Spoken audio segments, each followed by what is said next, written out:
Some of you know I love superheroes. I do. I love television shows, movies, cartoons, all of it. I love superheroes. Wonder Woman, Hulk, Superman, Batman, Flash, Arrow, Black Panther. Thanks, it's on my list, I swear. I love Storm, Professor Xavier, Wolverine. I love them all. I can't think of a superhero that I've been introduced to in some way that I have not fallen in love with. Even the cheesy ones like Green Lantern. I don't care, I love it all. I want to see all the movies, I want to experience it. I love it. They're individuals with extraordinary abilities. They seem to somehow come in at the exact moment when we need them. They come in times of crisis or need, but they're also complicated, complex, they're flawed, they're imperfect. I love the backstory, the origin stories of superheroes. I love all of it. I love what they represent. Kindness and compassion in times of hatred and danger. They represent hope in the darkest days. It's not so much about them doing the impossible, but rather maybe the improbable, or more succinctly, what they do when the rest of us, i.e. me, I'd be too scared to do it. They're the ones that are running in the burning building when I'm running out. They're the ones that fly towards danger. I love it. Probably most importantly is that I love that they do. They act. They seem to not be afraid to do that. And they do some incredible things as a result.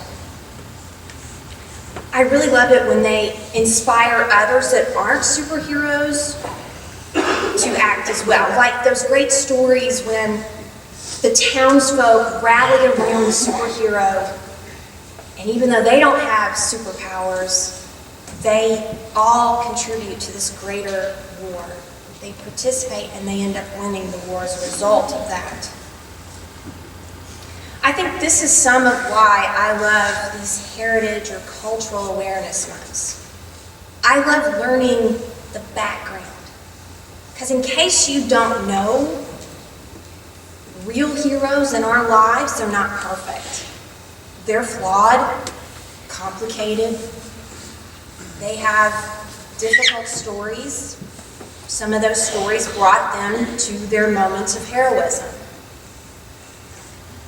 I love to study all of those flaws that bring them to the point of heroism. The heroes that we highlight in those moments in African American history, they're picked usually because they have some incredible gift that they've given to society, but again, they went through some tough times to get there.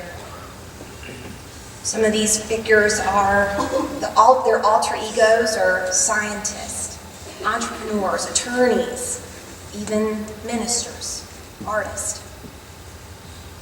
They use their superpowers, or layman's terms, or talents or gifts. They use them to change the world. Sometimes that talent or gift is just a voice.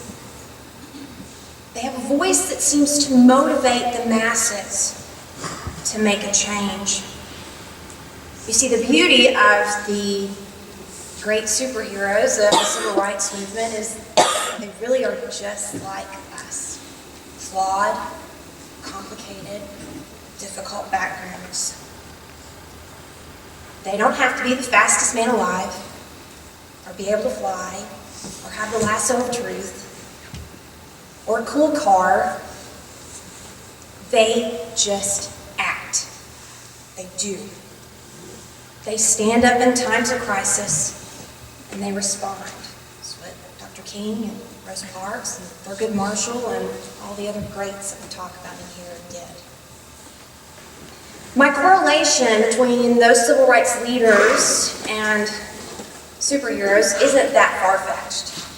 Stan Lee the creator of the X-Men, he said that Professor Xavier, a lot of that inspiration came from Dr. King. Pay attention next time you have any exposure to the X-Men, and you'll see what I'm talking about. They both fight against oppression, against minorities. Now, in the X-Men, the minorities are mutants, but the illustration still holds true.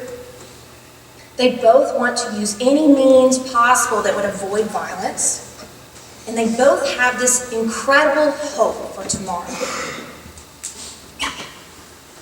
There's even other examples from your favorite superheroes. For instance, Superman. Did you know in 1946 there was a series of Supermans that dealt with the Ku Klux Klan?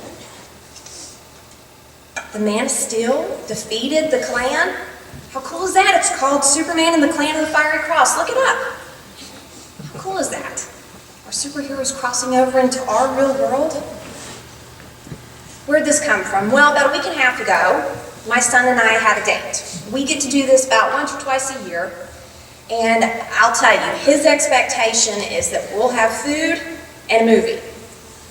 And it's always his preference that it's some superhero movie. Now, Cooper's 9 years old, and so I'm pretty selective about what he can watch, for mom reasons, maybe you understand or don't. I have to be super careful about what I show him. Well, I decided a week and a half ago we were going to watch X-Men. Circa 2000. I didn't realize how old it was until I pulled it out. It still is great. That was the quietest my son was for an hour and a half. If you know Cooper, that boy does not stop talking until his head hits the pillow. And even then, I'm sure he talks himself to sleep. He's a chatty kid, but he stopped. He was mesmerized by this movie. It was kind of fun as the superhero geek to watch her son geek out too. It was fabulous. But there's the other side of it too. I actually watched it a little different this time. I watched it more about the characters. And I was particularly drawn to Wolverine. Now, those of you that know the X-Men, you know about Wolverine. He's a little rough around the edges. He is a reluctant hero.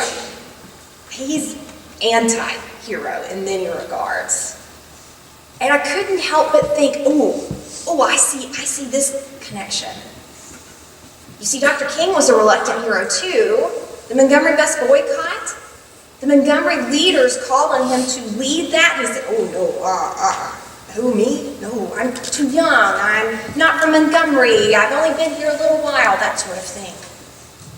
Now, Wolverine would have said it a little more colorfully, but again, the illustration still holds. Wolverine was also fiercely loyal and very protective of those in his orbit. There are countless points that I found myself drawing from this one movie.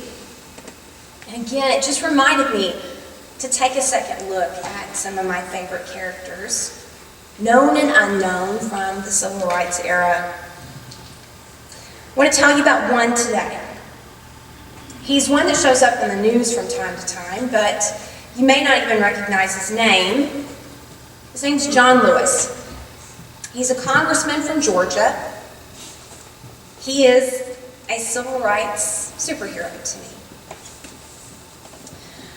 He is the son of Alabama sharecroppers. He lived a rough, difficult life, but he was so committed to education.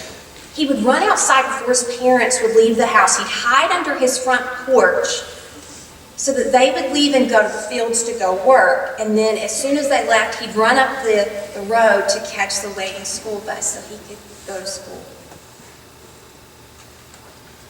He ends up with an incredible list of accomplishments. He'll be the chairman of SNCC. He will be one of the original freedom riders. He survives bombings and beatings. He goes on to be at Bloody Sunday in Selma. He still has scars to prove that. Ultimately leading him to 30 years of service there in Georgia. This is where my story comes full circle. John Lewis has written several books, fabulous books, in-depth books about his life, the things he's seen, and he's seen a lot. He's experienced a lot. But he's approached by a fellow politician who also happened to be an author and said, we need to find a way to connect with a different audience.